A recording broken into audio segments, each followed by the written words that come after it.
Perkenalkan, nama saya Fitria Nurfaidah. Saya Eka Rena Setia Popi. Perkenalkan, nama saya Amanda Rahmatur Umar dari tim H. Dan di video kali ini kami akan menjelaskan tentang the counseling relationship. Bab 1, pengenalan. Kontak aktual antara seorang konselor dan orang yang mencari bantuan terletak pada inti dari apa konseling itu. Meskipun seorang konselor mungkin dapat menggunakan teori dan memiliki berbagai teknik yang dapat digunakan untuk memahami kesulitan klien, faktanya tetap bahwa teori dan teknik disampaikan oleh konselor itu sendiri. Pentingnya hubungan konselor dengan klien telah diterbitkan dalam temuan dari banyak penelitian-penelitian. Di mata klien, kualitas hubungan mereka dengan terapis mereka yang telah memberikan kontribusi terbesar untuk nilai terapi bagi mereka.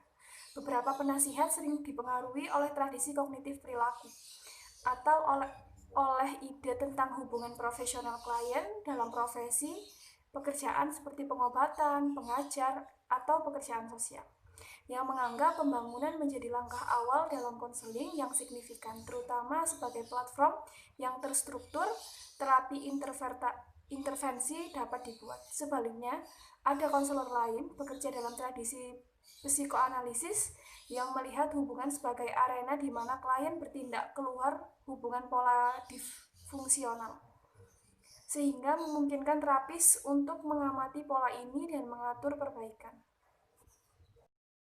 Bab 1, gambaran dari hubungan terapi. Dengan merenungkan gambar-gambar tentang hubungan, kita dapat mempertimbangkan berbagai macam gambar sekte yang ada di belakang atau mungkin menyatu dengan pendekatan dalam hubungan pengacara klien yang didukung oleh berbagai teoretis. Hubungan apapun antara dua orang dimainkan pada sejumlah tingkatan, sosial, emosional, linguistik, fisik, dan lain-lain. Teori tentang apa yang terjadi antara konselor atau terapis dengan klien tak pelak adalah representasi sebagian dari hubungan, salah satu di antara banyak versi realitas yang mungkin. A. Konsep psikoanalisis transferensi atau terapis sebagai wadah. Upaya paling awal untuk memahami apa yang terjadi dalam hubungan antara psikoterapis dan pasien dilakukan oleh Freud. Ia dan Breuer pada tahun 1880 memulai eksperimen mereka dengan apa yang disebut penyembuhan berbicara. Mereka menjadi sadar bahwa pasien mereka sering menanggapi mereka dalam hal reaksi emosional yang kuat, kekaguman, ketertarikan, erotis, kemarahan, dan kebencian. Menciptakan kondisi untuk pertumbuhan atau ahli terapis sebagai kehadiran asli. Kualitas hubungan utama yang disarankan oleh gagasan ini adalah kehadiran dan kontak. Dengan hadir pada saat ini atau pada saat konseling, bersama klien, konselor mampu bersikap empati, menerima, dan kongruen. C. Ahli terapis sebagai guru, pelatih, ilmuwan, dan filsafat. Beberapa terapis perilaku kognitif dan banyak terapis kognitif menganggap mereka sebagai ilmuwan atau filsuf yang mencoba untuk menentang dasar kepercayaan disfungsional dan skema kognitif yang dipegang oleh klien. D. Sikap tidak tahu atau terapis sebagai editor. Inti menjadi terapis yaitu adalah bersikap tidak tahu dengan tujuan agar terapis dapat mendengarkan cerita klien tanpa terpengaruh dengan pengalaman sebelumnya. E. Model integratif atau terapis serbaguna. Gambaran dari hubungan terapeutik yang dibahas sejauh ini berasal dari upaya untuk membuat pendekatan terapi yang berbeda. Setiap pendekatan dengan caranya sendiri telah berusaha untuk memaksimalkan perbedaan antara dirinya dan merek terapi lain yang bersaing dengan menentukan kualitas hubungan yang berbeda antara konselor dengan klien. Baik, selanjutnya ada analisis perilaku terapis dengan bagaimana dia berinteraksi dengan klien dalam dua hal dimensi, pengarahan dan supportiveness. Dimensi ini digabungkan untuk membentuk 4 gaya relasional terapis. Arah tinggi dukungan rendah, terapis bertanggung jawab atas apa yang terjadi. Gaya ini cocok jika klien tidak mau atau tidak mampu menggerakkan dirinya sendiri menuju tujuan terapi. Arah tinggi dukungan tinggi, terapis mengadopsi peran mengajar atau psikopendidikan dalam kaitannya dengan klien yang telah menunjukkan kemampuan untuk belajar. Ini adalah gaya relasional yang biasa ditemukan di dalam pendekatan CBT. Kemudian arah rendah dukungan tinggi.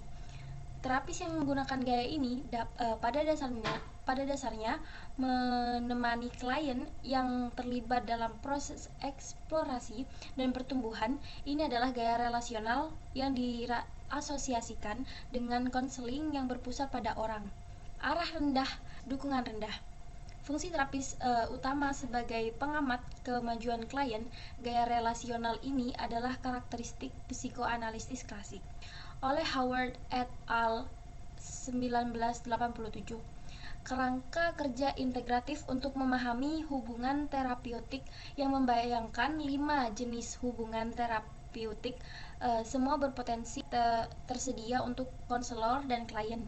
Ini adalah aliansi kerja, hubungan transferensial atau counter-transferensial, hubungan reparatif atau perkembangan yang dibutuhkan, hubungan orang ke orang, hubungan transpersonal oleh Clarkson 1990 sampai 1995. Joselson 1996 mengemukakan bahwa ada 8 dimensi hubungan utama. Holding, berada di sana untuk orang lain, membiarkan orang lain berada di sana untuk dirinya sendiri. Kemudian kasih sayang, ikatan emosional atau hubungan abadi dengan orang lain. Yang ketiga, keterlibatan yang penuh gairah, terangsang dalam suatu hubungan, menjadi semangat, merasakan kesenangan, sampai disentuh secara fisik. Kemudian ada passionate involvement, bergairah dalam suatu hubungan, menjadi bersemangat, merasakan kesenangan, dan juga disentuh secara fisik. Kemudian ada validasi mata ke mata, penegasan pengenalan makna dan nilai seseorang di mata orang lain. Kemudian ada idealisasi dan identifikasi, mengagumi orang lain menggunakan mereka sebagai role model atau mentor. Kemudian ingin menjadi seseorang seperti itu. Kemudian kebersamaan dan resonansi, bersama dengan orang lain, bergabung bersama, melakukan banyak hal bersama, dan berbagi perasaan yang sama. Kemudian embeddedness, ikatan, memiliki menjadi anggota grup. Kemudian merawat dan peduli, yaitu menjaga dan menjadi tergantung. Kemudian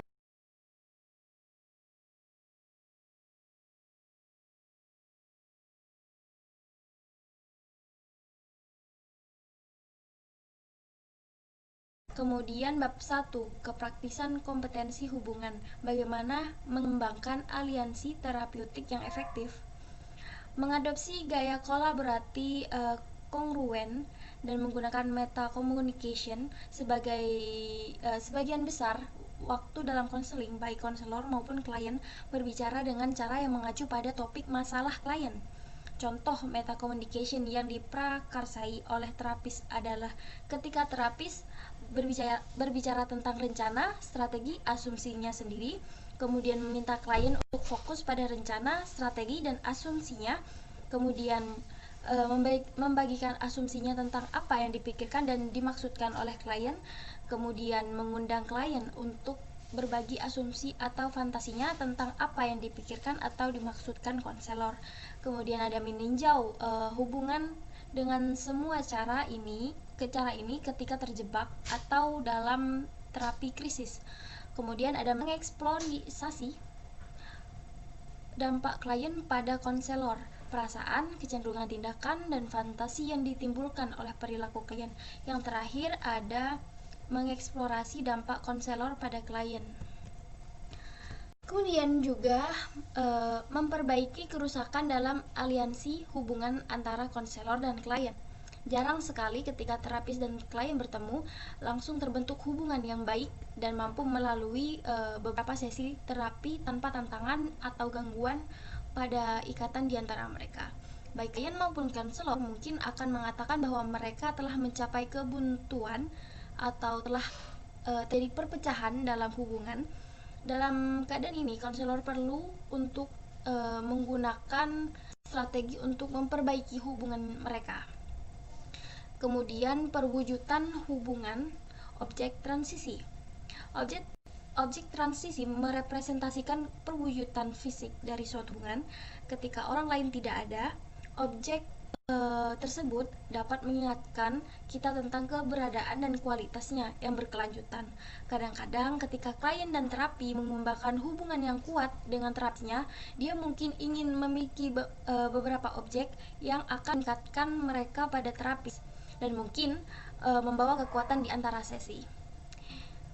Kemudian ada konsep batas. Salah satu cara yang berguna untuk mulai memahami hubungan antara terapis dengan klien adalah dengan mempertimbangkan cara batas antara kedua peserta dibuat dan dipertahankan. Meskipun konsep batas tidak digunakan oleh salah satu pendiri terapi, misalnya Freud, Jung, Rogers, konsep ini telah digunakan secara luas dalam beberapa tahun terakhir sebagai saran untuk menggambarkan aspek penting dari hubungan terapeutik. Terima kasih. Dalam situasi terapi, batasan dapat diidentifikasi dengan mengacu pada berbagai dimensi hubungan yang berbeda. Misalnya, batasan dapat ditentukan di sekitar yang pertama, waktu, awal dan akhir sesi terapi. Yang kedua, ruang fisik, seperti seberapa dekat atau jauhnya sebaiknya klien dan konselor duduk. Seberapa luaskah ruang pribadi setiap peserta. Yang ketiga, informasi, seberapa banyak yang harus diketahui klien tentang konselor. Yang keempat, keintiman, seberapa dekat seharusnya konselor dan klien secara emosional. Apakah tingkat keintiman dalam hubungan mencakup sentuhan atau bahkan kontak seksual. Yang kelima, peran sosial, bagaimana konselor mengenali klien jika mereka bertemu di tempat lain. Bagaimana seharusnya konselor menanggapi permintaan klien untuk menjalani hubungan di luar terapi. Kemudian, mengukur hubungan terapeutik. Banyak penelitian telah dilakukan seputar topik hubungan terapeutik. Penelitian ini menarik minat konselor karena 3 alasan. Yang pertama, menegaskan pentingnya hubungan terapeutik sebagai faktor yang memberikan kontribusi yang signifikan untuk keberhasilan terapi dengan klien. Yang kedua, pernyataan yang digunakan dalam kuesioner yang telah digunakan untuk mengukur aliansi terapeutik dan aspek lain dari hubungan memberikan ringkasan singkat tentang apa arti hubungan terapeutik dalam praktik. Ketiga, penelitian telah menghasilkan alat yang dapat digunakan oleh konselor untuk mengevaluasi pekerjaan mereka sendiri. F. Peran uang dalam hubungan. Masalah pembayaran dapat berdampak signifikan pada hubungan antara konselor dan klien. Ketika seseorang berkeluh kesah kepada teman atau anggota keluarga, tidak akan ada sistem pembayaran. Akan tetapi, akan ada hubungan timbal balik. Seperti pada suatu titik di masa depan, peran tersebut akan terbalik. Tapi, konseling tidak seperti itu. Meskipun pengalaman didengarkan dan didorong untuk mengeksplorasi perasaan, mungkin pada akhirnya konselor berada di sana bukan karena perasaan persahabatan atau kesetiaan keluarga, akan tetapi karena dia dalam beberapa hal dibayar untuk berada di sana. G. Implikasi teori hubungan untuk pelatihan dan pengembangan konselor. Ada kesepakatan substansial dalam literatur konseling dan psikoterapi bahwa kualitas hubungan antara klien dan konselor merupakan elemen sentral dalam terapi yang efektif. Tidak peduli model teoritis apa yang diterapkan.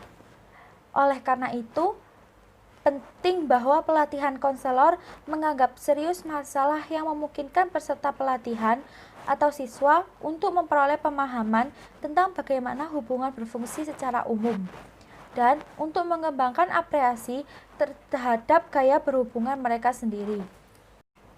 H. Kesimpulan. Kompleksitas hubungan terapeutik. Teori dan penelitian yang dibahas dalam bab ini mencerminkan pentingnya hubungan klien-konselor dalam semua pendekatan terapi. Jelas bahwa konselor yang dilatih dalam penggunaan model teoritis yang berbeda menggunakan cara yang sangat berbeda untuk memahami hubungan terapeutik. Sekian dari kelompok kami. Bila ada salah kata maupun kurangnya materi kami mohon maaf. Wassalamualaikum warahmatullahi wabarakatuh.